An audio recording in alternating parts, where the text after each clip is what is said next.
អ្វីដែលសរសេរបដិងរដ្ឋវិន័យគឺមានកំណត់ជាក់លាក់នៅក្នុងក្រមនីតិវិធីរដ្ឋវិន័យហើយអនុវត្តនៅផ្នែករដ្ឋវិន័យហើយដែលជាអ្វីដែលជាកំណត់ជាទម្រង់ដាច់ខាតដែលត្រូវសរសេរចំពោះបដិងព្រំទាន់វាអត់មានកំណត់អីច្បាស់លាស់ទេប៉ុន្តែគាត់ថាបដិងព្រំទាន់ក្នុងនាមអ្នកដាក់ពាក្យបដិងឬក៏មេធាវីការសរសេរពាក្យបដិងគឺយើងតាំងខ្លួនជាដើមបណ្ដឹងរដ្ឋវិន័យអញ្ចឹងយើងអាចឆ្លិចយកទៅសេនៅចំណុចដែលយើងគិតថាមានប្រយោជន៍ទៅលើផ្នែករដ្ឋវិន័យព្រោះផ្នែកដែលអះអាងតាក់ទងទៅនឹងអង្គហេតុដែល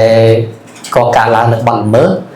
បើគិតតាមច្បាប់វាជាសមត្ថកិច្ចរបស់អាជ្ញាសាលារបស់ព្រះអាជ្ញាទេឬក៏មន្ត្រីនគរបាលយុត្តិធម៌ទេហើយដែលមេធាវីពេលដែលឡើងធ្វើការអះអាងគឺយើងអះអាងតែលើផ្នែកនៃសំណងនៃការពុកខានទេតែជាទូទៅយើងទៅសេចូលទាំងអស់ហ្នឹងប៉ុន្តែគាត់ថានៅក្នុងសំណុំរឿងព្រំទាន់ការទៅសេបដិងគឺផ្អែកទៅលើការយល់ឃើញរបស់បុគ្គលម្នាក់ទេហើយអត់មានកំណត់ជាទម្រង់ដាច់ខាតទៅសរសេរទេយើងមើលទម្រង់នៃការសរសេរក៏ខុសគ្នាដែរប៉ុន្តែគាត់ថាការសរសេរបដិងពីច្រើនដែលបងឃើញគឺពីគេផ្ដើមចេញមកគឺផ្ដើមចេញពីព្រឹត្តិការណ៍ការហេតុតែម្ដងឧទាហរណ៍ការពីថ្ងៃទីប៉ុណ្ណេះមានករណី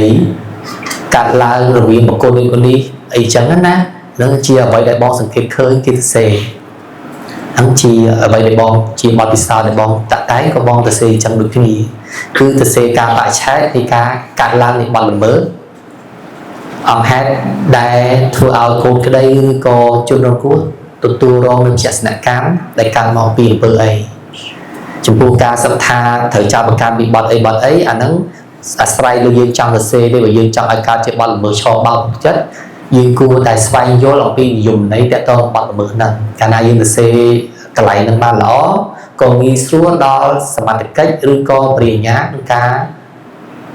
ផ្ដើមការស៊ើបសួរដែរអរគុណមានអីចង់សំណួរថែមទៀតទេមានអីចែកម្លែកនេះនឹងព្រមតហ្នឹងអូខេដូចសំណួរស្អីវិញហ្នឹងគឺថាសំណួរម៉ារីសួរមកថាប្រហែលតែត្រូវសរសេរក្នុងរបៀបវិញហ្នឹងការអាចយកទៅប្រើប្រាស់ក្នុងក្រមព្រំទាត់ក្នុងបដិងព្រំទាត់ណាពីការចែកម្លែករបស់សោឃើញថាបើសិនយើងសរសេរលំអិតម៉ែនងច្រើនដូចនៅក្នុង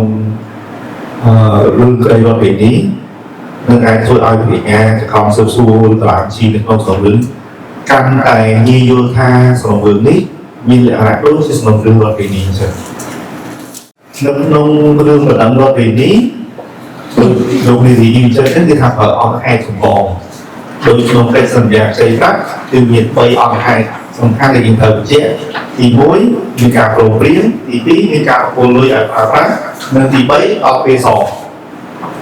ដល់ការកំណត់សងអញ្ចឹងបងអក្រមព្រមទាត់នៅរឿងព្រមទាត់វិញតែយើងទៅធ្វើម៉េចគឺយើងកត់សម្គាល់ទៅលើរឿងប្រភេទបទល្មើសបើយើងចង់ចោលបទល្មើសអីយើងមានធៀបផ្សំបទល្មើសអញ្ចឹងធ្វើម៉េចសរសេរឲ្យចូលនៅក្នុងធៀបផ្សំបទល្មើសហ្នឹងធ្វើម៉េចជំរុញឲ្យឃើញធៀបចេតនារបស់គាត់ធៀបសច្ចារបស់គាត់ឲ្យចូលខាងគាត់បានទៅបទបើលួចគឺអំពើដកហូតយករបស់អ្នកដទៃអញ្ចឹងដូច្នេះយើងផ្សេងបង្ហាញនៅចំណុចណាមួយដែលគាត់បានធ្វើសកម្មភាពលួចទៅឲ្យស៊ីគ្នាជាមួយនឹងការលួចហើយដោយឡែកតេតទៅនឹងទីសំណងអូខេហើយយើងអាចយកចំណុចនៃការទីសំណងការខូចខាតក្នុងក្រមរដ្ឋវិន័យក្នុងតេទីរដ្ឋវិន័យអីផ្សេងៗមកប្រើប្រាស់ខំនេះឧទាហរណ៍ថាយើងទីសំណងការខូចខាតអំពើលួចហ្នឹងយើងទីថ្លៃវត្ថុហ្នឹង10000នឹងសំណងការខូចខាតឬចិត្តអីហ្នឹង5000តើក្នុង5000ហ្នឹងយើងទីលើអីខ្លះយើងអាចយកទស្សនៈនៃការខូចខាតក្នុងក្រមរដ្ឋវិន័យមកប្រើបានខូចខាតដោយសារអីដោយសារយើងខូចដល់ចិត្តដោយសារយើងបាត់បង់ពេលវេលាវត្ថុនឹងសម្រាប់ប្រើប្រាស់ជាជីវិតប្រចាំថ្ងៃជាមុខរបររបស់យើងគឺមិនឲ្យមានទុកចំនួនថា5000ហ្នឹង การที่สนองการค้นค้นthì càng cái là ổn sản nhất và bây giờ nhiều bao quát đi được nó sنองđược cái gì là lại từ cô đừng và cũng có và sân thì mình trang bài tế mình vô cũng đúng họ nên một cái thì này nhập cái này to luôn cứ không ao thì chào đó hay bị trừ vào cái gì và số họ